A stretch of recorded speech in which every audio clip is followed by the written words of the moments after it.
এটা কি তৈরি করেন এটা দিয়ে? আচ্ছা ঠিক আছে, তাহলে হলো এটা স্লিমিং টি। স্লিমিং টি। এটা কি বেস্টের অনুমোদন আছে? বেস্টের তো লোগো এমন না। এটা তো আপনি ফেক ভাবে বেস্টের লোগো ব্যবহার করছেন। এগুলো তো আপনারা যথাযথ আইন মেনে করছেন না, এবং এটা নকল হচ্ছে। নকল হচ্ছে এবং এটা নিম্নমানের ভেজাল। কিন্তু আপনারা এখানে ভুল তথ্য দিয়ে মার্কেটে বিপণন করছেন। এটা করার সুযোগ নাই আপনাদের। এর মাধ্যমে ভোক্তারা ক্ষতিগ্রস্ত হতে পারে, তাদের মারাত্মক স্বাস্থ্য ঝুঁকি তৈরি হতে পারে। এটা কি তৈরি করেন এটা দিয়ে? আচ্ছা ঠিক আছে, তাহলে হলো এটা স্লিমিং টি। স্লিমিং টি। এটা কি বেস্টের অনুমোদন আছে? বেস্টের তো লোগো এমন না।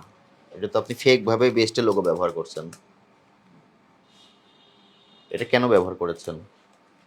সেটা তো ওই যে বাংলাদেশ আসলে উনি বলতে পারবে জি। না। আর এখানে আপনি লিখেছেন প্যাকেজড অ্যান্ড মার্কেটেড বাই। তাহলে যদি পণ্যটা যদি বাইরের হয় তাহলে ইম্পোর্টেড বাই হতে হবে। প্রথমে আপনার আমদানিকারকের সঠিক ঠিকানা সহকারে তথ্য থাকতে হবে। আপনারা যেটা করতেছেন এটা ভোক্তাদের সঙ্গে প্রতারণার শামিল হচ্ছে। প্রোডাক্ট তৈরি হচ্ছে এখানে ড্যামরাতে, বড় ভাঙ্গাতে, আর আপনি ঠিকানা দিয়ে দিচ্ছেন কোনটা? বলতেছেন কি কোন দেশের এটা, কোন ভাষা এটা? চায়না? চায়না ভাষা? জার্মানি লিখছে। জার্মানি লিখছে। হুম। এটা কি জার্মানি থেকে আপনাদের এখানে এসেছে? তাহলে আপনারা জার্মানি কেন লিখলেন? এটা ভোক্তারা প্রতারিত হচ্ছে, তাদের কাছে মিস ইনফরমেশন যাচ্ছে, মানহীন পণ্য যাচ্ছে। কতগুলো আছে ধরনের পণ্য? আচ্ছা, জার্মানি থেকে কি আপনারা কি এটার কোনো আরো কাঁচামাল এখানে নিয়ে দেখি আসছে? আরো কি আছে। মাসালা টি, প্যাকেজড অ্যান্ড মার্কেটেড বাই, প্রত্যেকটাতেই উৎপাদনকারী ঠিকানা থাকতে হয় যদি সঠিকভাবে উৎপাদন হয়ে থাকে, এবং যথাযথ কর্তৃপক্ষের অনুমোদন সাপেক্ষে আপনাকে উৎপাদন করে বিপণন করতে হবে। এটা কি কালো জিরা, নেসার ব্লেন্ড? এটা কি জাস্ট আপনারা প্যাকেজিং করেছেন? জি, আমরা প্যাকেজিং করতে হলেও পণ্য মোটরযাত্রায়ন বিধিমালা অনুযায়ী প্যাকেজিংয়ের লাইসেন্স নিতে হয়। সেই লাইসেন্স কি নেওয়া আছে আপনাদের? লাইসেন্স কি যেন আছে, এখানে আছে। বের করেন, যা আছে সব বের করেন।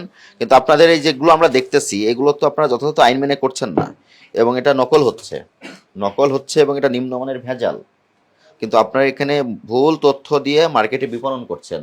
এটা করার সুযোগ নাই আপনাদের। এর মাধ্যমে ভোক্তারা ক্ষতিগ্রস্ত হতে পারে, তাদের মারাত্মক স্বাস্থ্য ঝুঁকি তৈরি হতে পারে।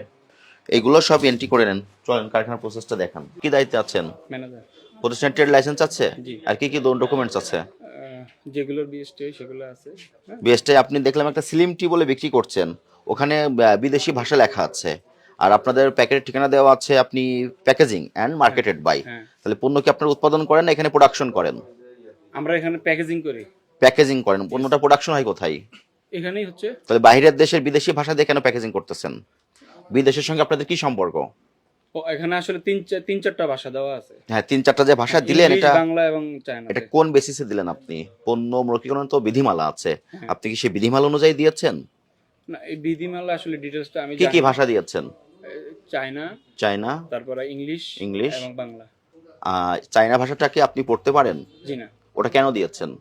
মানে কাস্টমারদেরকে বোঝাবেন চায়না থেকে আসতেছে অরিজিনাল। চায়না থেকে আসতেছে এরকম বিষয়। বাংলাদেশের নাগরিক কি বাংলা ভাষায় লেখাপড়া করে, অবশ্যই। বাংলা ভাষায় লেখা দেখে পণ্য কিনে না? জি, জি। এবং যে কোনো পণ্যের মোড়কে বাংলায় সুস্পষ্টভাবে বাংলায় ঘোষণা দিতে হয়।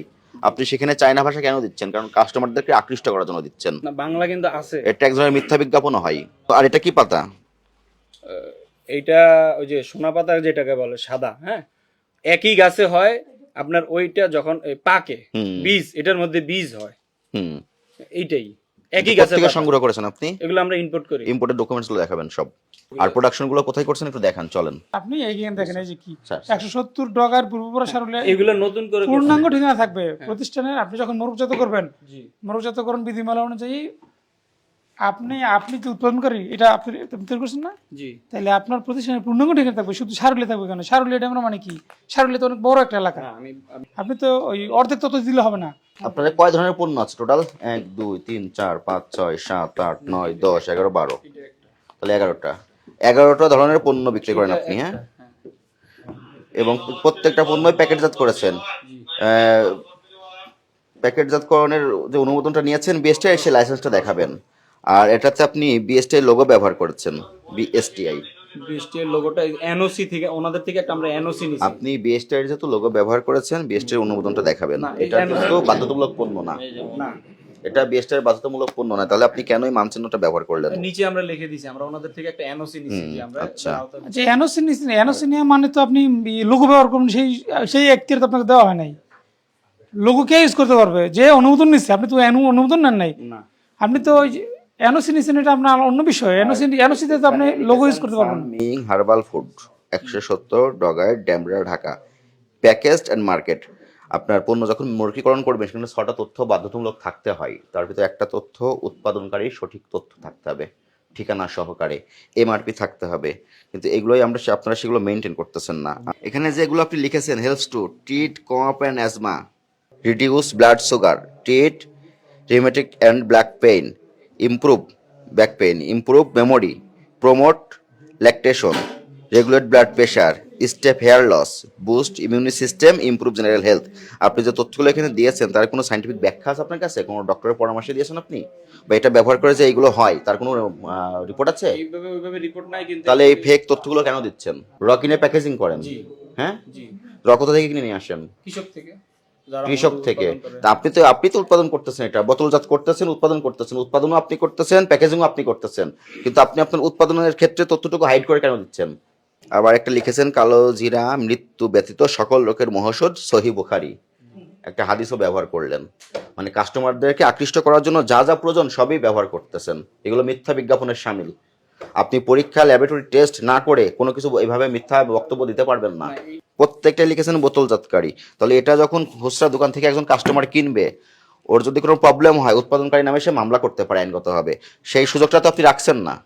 এটা ভোক্তাধিকার সংরক্ষণ আইনের 37 ধারার ব্যত্যয়, 43 ধারার ব্যত্যয়, 44 ধারার ব্যত্যয়। পণ্যের মৌখিকরণ স্পষ্টীকরণ করা হয়নি, অবৈধ প্রক্রিয়ায় প্রণয়ন করা হচ্ছে এবং মিথ্যা বিজ্ঞাপন দেওয়া হচ্ছে। এই 3টা ইস্যু আমরা আমলে নিব। যদি আপনি ডকুমেন্টসগুলো দেখাতে পারেন সেটা আমরা বিবেচনা করব, আর দেখাতে না পারলে এটা অবৈধ প্রক্রিয়ায় অননুমোদিত হারে উৎপাদন করা হচ্ছে এবং বিপণন করা হচ্ছে। বুঝতে পেরেছেন আমার কথা? ডকুমেন্টসগুলো দেখান এখন। 26 সাল হালনাগাদকৃত লাইসেন্স দেখাতে হবে, না ধরা হবে আপনাদের কোনো লাইসেন্স নেই, সেই হিসেবে গণ্য হবে। টি বোর্ডের লাইসেন্স হালনাগাদকৃত পেলাম না। নেক্সট। আচ্ছা এটা যে বললেন, এটা কি জার্মানির? না, জার্মানির না। কোন দেশের সাথে আপনি মানে এই যে লিখলেন যে জার্মানি, আচ্ছা আপনার সাথে কি এটি কি মানে চীনের বা চায়নার কোনো সম্পর্ক না, আছে? আমার সঙ্গে কোনো সম্পর্ক নাই? জি না। আচ্ছা যদি না থাকে তাহলে এখানে চাইনিজ ভাষাগুলো কেন ইউজ করলেন? আমরা তো যে গুগল ট্রান্সলেটর দেখলাম, এটা তো সম্পূর্ণ সবগুলো চাইনিজ ভাষা। এখন বলেন আপনি চাইনিজ ভাষা কেন ইউজ করছেন? চাইনিজ ভাষা আসলে কেন করছি, এইটা তো আসলে ধরেন আমাদের দেশে আয়ুর্বেদিক প্রোডাক্টে অনেকে মনে করে যে এই দেশগুলোর প্রোডাক্টগুলোর বা এই ইয়েগুলো মানুষের আবেগটাকে ক্যাচ করছে তারা। মনে করার, আপনি তো মনে করার উপর ডিপেন্ড করে কোনো সিদ্ধান্ত নিতে পারবেন না। আপনি চাইনিজ ভাষা ইউজ করছেন, মানুষ হয় আপনি চাইনার সাথে চাইনিজ কোনো কোম্পানির সাথে আপনার চুক্তি থাকবে এই প্রোডাক্ট উৎপাদনের ক্ষেত্রে, তাহলে আপনি ইউজ করতে পারেন। এটা হলো আপনি মানুষকে আকৃষ্ট করার জন্য মিথ্যা বিজ্ঞাপন দ্বারা প্রতারণা করার সামনে। আপনাদের আবেদন, আপনারা আবেদন করেছেন ইসমাইল হোসেন প্রোপ্রাইটার, জি উনি তো আবেদন করেছে। আবেদন করার পর আপনারা যে ডিজাইনগুলো ব্যবহার করছেন এটার পেটেন্টের লাইসেন্স এখনো পান নাই আপনারা। নেসার ব্লেন্ড বলে যেগুলো ব্যবহার করতেছেন এটা হচ্ছে আপনাদের পেটেন্ট, এর লাইসেন্সটা আপনি এখনো পান নাই, পেটেন্টের লাইসেন্সও নাই। আর কি আছে দেখি? এবং আপনার এই লাইসেন্সটারও মেয়াদ 2022 সালে শেষ হয়ে গেছে। এরপর এটা হালনাগাদ করা দরকার ছিল, আপনারা সেটাও করতে পারেন নাই। তার মানে বিএসটিআই লাইসেন্সও ব্যর্থ উনি। কোনো পণ্যই আপনাদের উৎপাদনকারী কোনো ঠিকানা দেওয়া হচ্ছে না।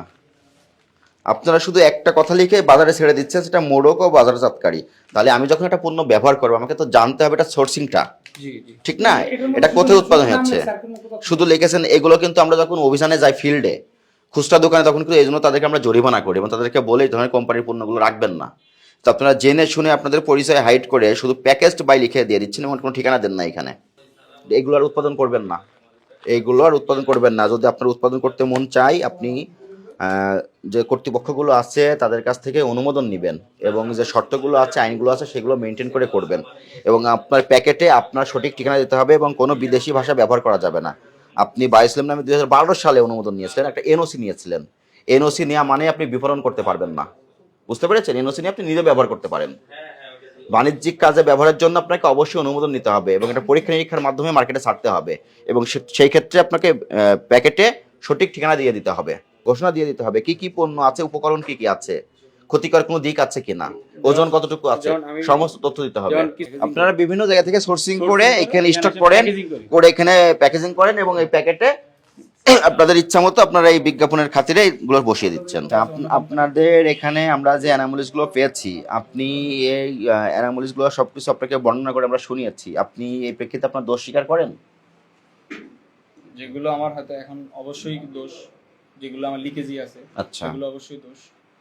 দোষ স্বীকার করলেন আপনি। আর আপনাদের পরবর্তী যে কার্যক্রম আছে এইগুলো আপনারা করতে হলে আপনাদেরকে যথাযথ কর্তৃপক্ষের অনুমোদন নিতে হবে। আজকে আপনাকে আমরা ভোক্তাধিকার সংরক্ষণ আইন অনুযায়ী 2 লক্ষ টাকা আর্থিক জরিমানা করলাম এবং এই প্রতিষ্ঠান একটু সাময়িক সময়ের জন্য স্থগিত থাকবে। আচ্ছা, একটু আপনি হিয়ারিং এ আসবেন, আপনার প্রতিষ্ঠানের যত তথ্য আছে, ডকুমেন্টস আছে, আমাদের সিনিয়র কর্মকর্তা আছে, সেখানে সাবমিট করবেন। এটা তদন্ত সাপেক্ষে যদি মনে হয় আপনার এটা জনস্বার্থে কোনো ক্ষতিকর কোনো দিক নাই, তবে এটা অবমুক্ত করা হবে।